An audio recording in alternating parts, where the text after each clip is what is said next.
Hey YouTube, this is Primetime Pokemon. In this video, I'll be reviewing and then giving away the Forest Shadow theme deck. This is a grass type theme deck. It is the third and final theme deck from the Sun and Moon series of sets that I have reviewed on YouTube. And it is based around the Stage 2 evolution of Rowlet in Decidueye. So, if you haven't watched the other two theme decks, I have reviewed and gave those away on my YouTube channel, the Roaring Heat and then the Bright Tide theme decks. First based around Incineroar and then the second based around Primarina. Definitely take a look at those. I have reviewed every single theme deck released in the past several years on my YouTube channel. So the majority of this video is going to be a review, and then at the end I'll state the rules to entry. So now that I have the box turned around, I can read the summary of the theme deck, and then on the back there you can see what's included inside the deck as well as the checklist on the right. So for the deck, it says, your adventure in a new region starts now. Moving through the trees with ultimate stealth, Decidueye, this hard striking deck paints a target on your foe and hits a bullseye. Take aim with the Forest Shadow theme deck. And then on the inside you can see you get the 60 card deck, the metallic coin, checklist, damage counters, etc. And then on the right side there is everything you'll see in the inside for the 60 card deck. So now that I've shown everything there, I'll open up the deck. I have opened this already just to organize the cards. $12.99 in stores, or you can always go to Walmart like I try and do and save that penny. I'll take out everything now and then get to showing the cards. So here is the 2-player playmat and rule sheet. So here are the damage counters, the burn and poison marker, and then the GX marker. What I want to point out on this is that the burn and poison marker is combined into one on each side, and then there is the GX marker to indicate if a GX move has been used or not. That is new to the Sun and Moon sets. Here is the card checklist. The coin, which is Rowlet, this one's green in color.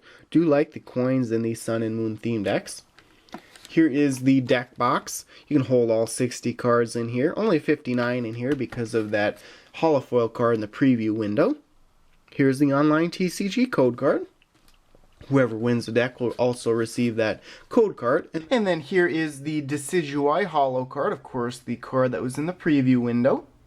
And I am working on pronunciations for this set. I believe I have Decidueye down, but if you hear a Pokemon's name that I say incorrectly, please let me know and I'll try and fix that in future videos. Even if I do say the right one sometimes, some people think it's still incorrect.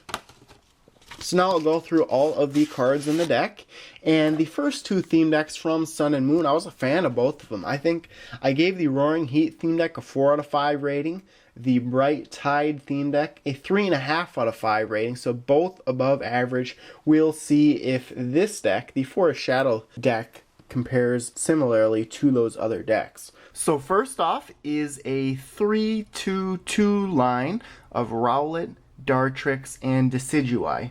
Similar to the Bright Tide theme deck in that the main line in the deck is a 3-2-2 line. In the Roaring Heat deck, I believe it was a 4-3-2 line.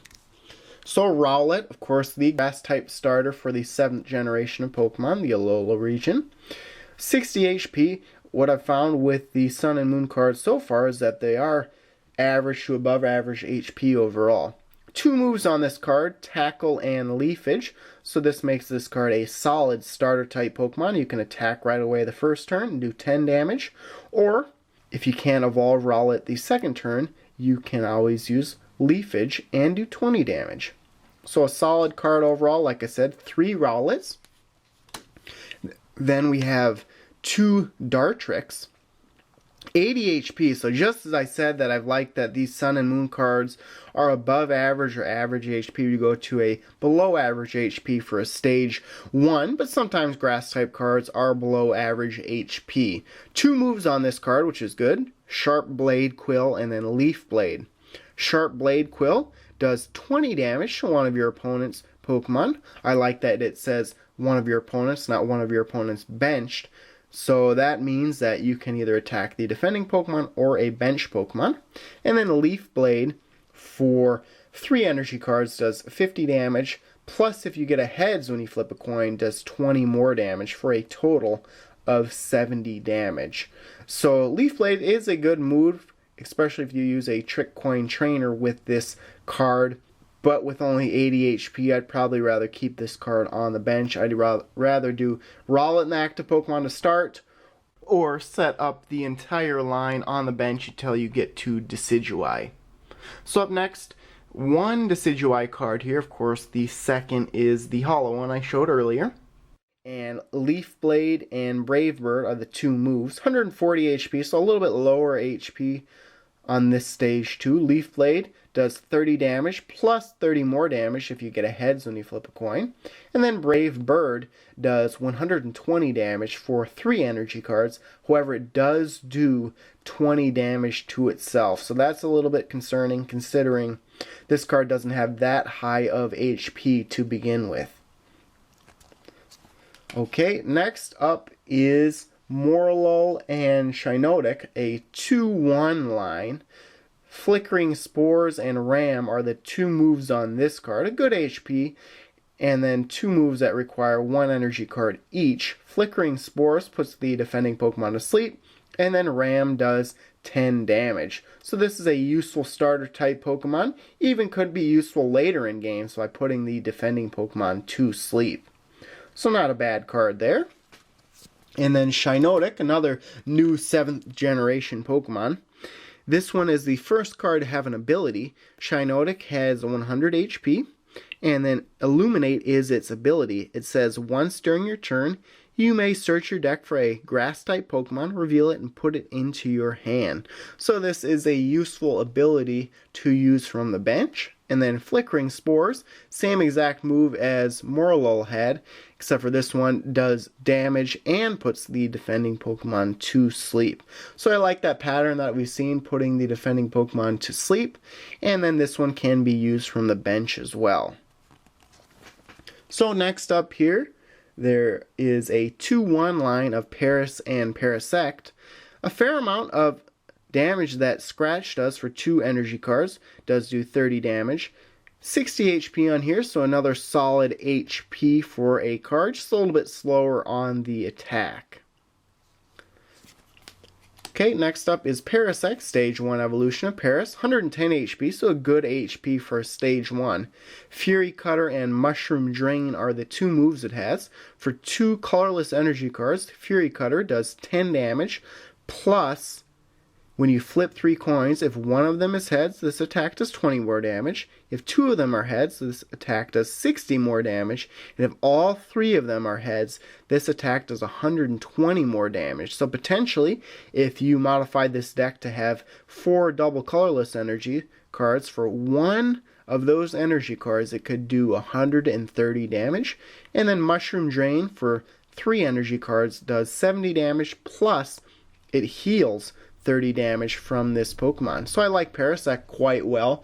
I definitely like Shiinotic. So now we're starting to come around on the Pokemon cards in this deck. Wasn't the hugest fan of the main line in this deck, but it still is a powerful attacker. So next up here, there are 2 Surskit cards and 50 HP for it. So another Pokemon that has a low HP, and it does 10 damage for 1 energy card, plus 10 more damage if you get a heads when you flip a coin.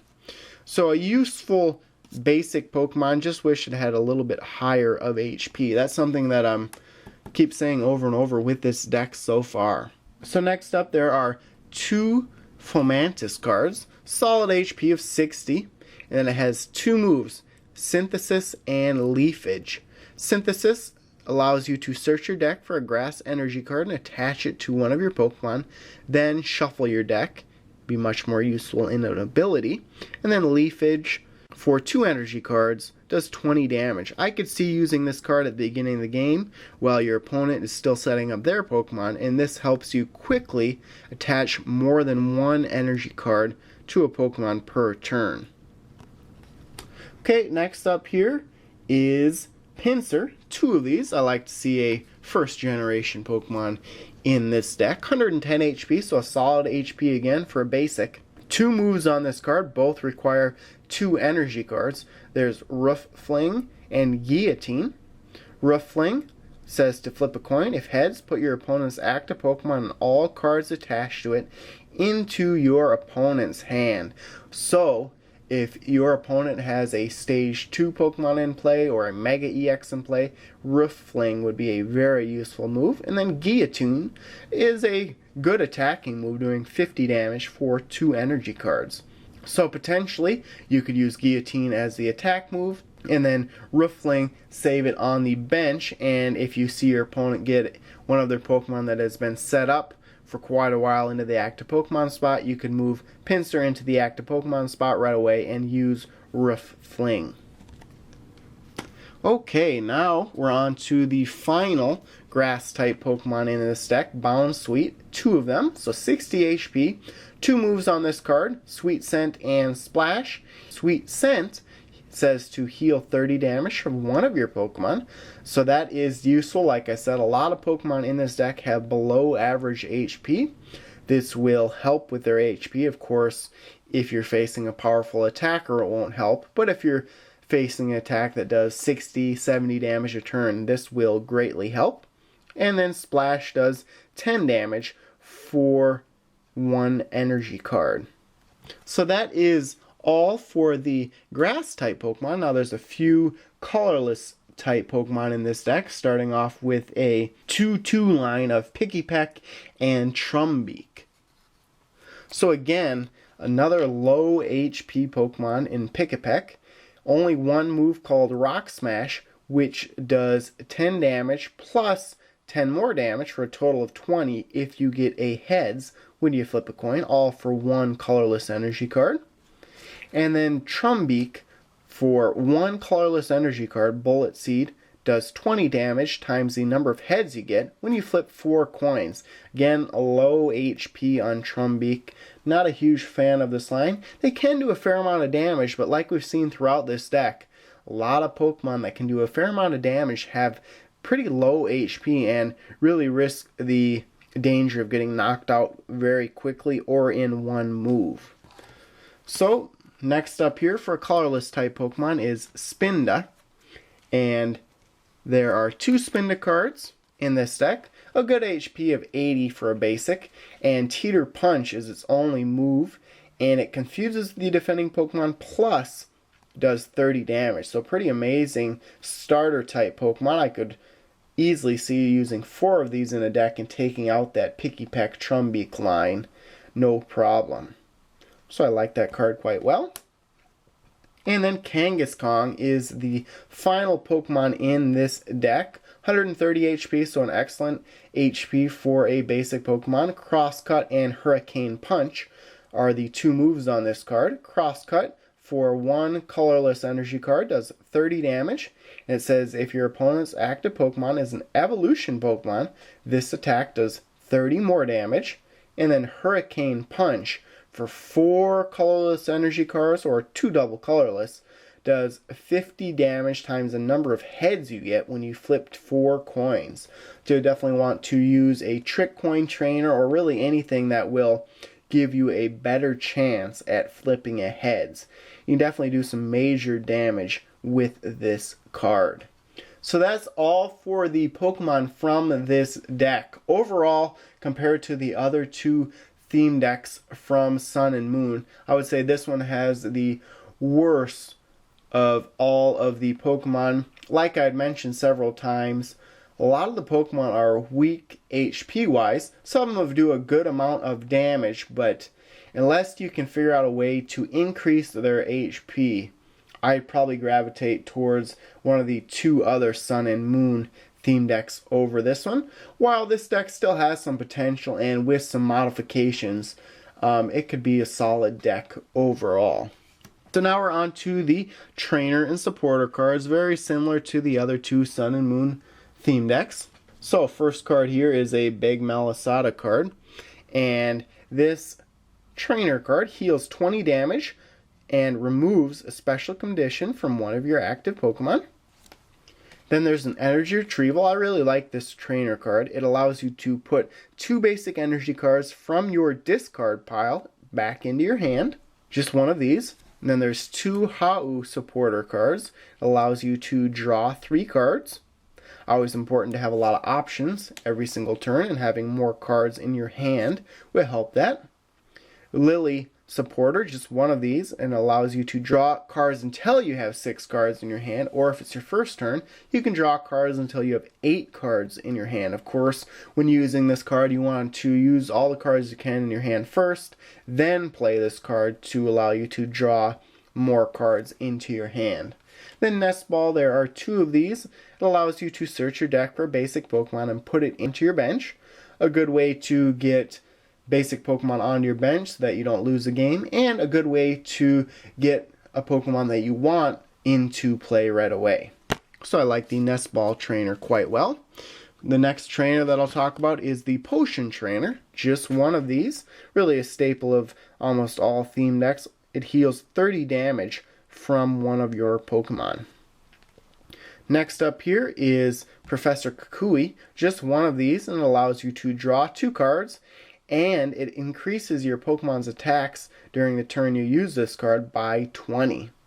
And with some heavy hitters, you can always increase the amount of damage it does to do even more damage. You could do up to 220 damage with Kangaskhan, or you could attach it to a basic Pokemon like a Surskit and do 30 damage with Quick Attack instead of only 10.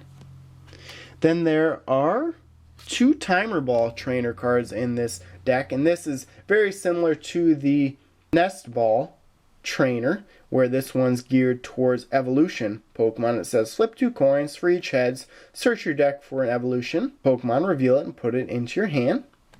So I like the combination of Timer Ball and Nest Ball in a deck. And then there is an Ultra Ball that says to discard 2 cards from your hand. If you do, search your deck for a Pokemon, reveal it, and put it into your hand.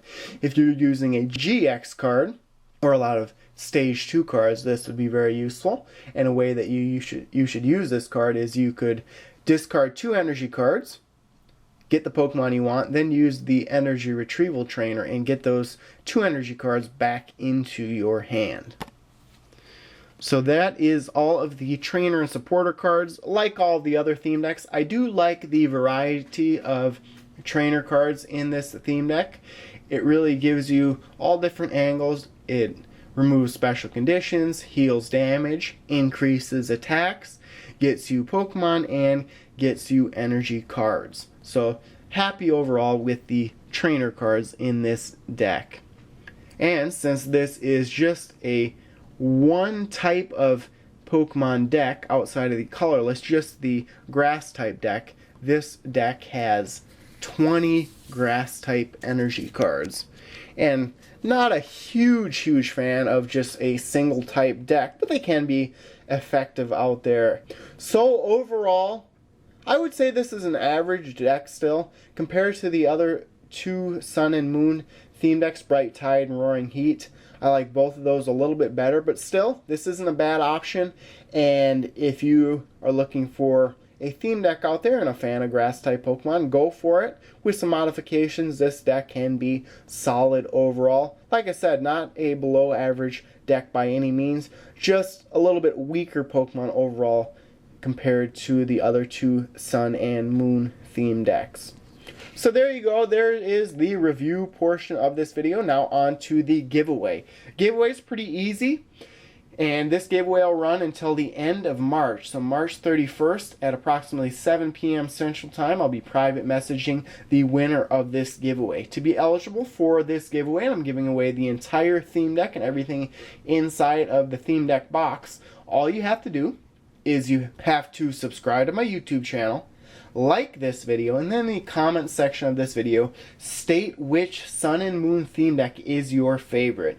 Bright Tide, Roaring Heat, or Forest Shadow. Once you've done those 3 things, you are successfully entered for this theme deck. And you'll find complete rules to entry in the description of this video, as well as a link to the messages on YouTube if you're not exactly sure how to check your private messages on YouTube. So there you have it. thanks everyone for watching. If you have any additional questions, feel free to message me or comment on this video. So good luck to everyone who enters. Thanks again everyone for watching, and stay tuned for more videos. Thank you.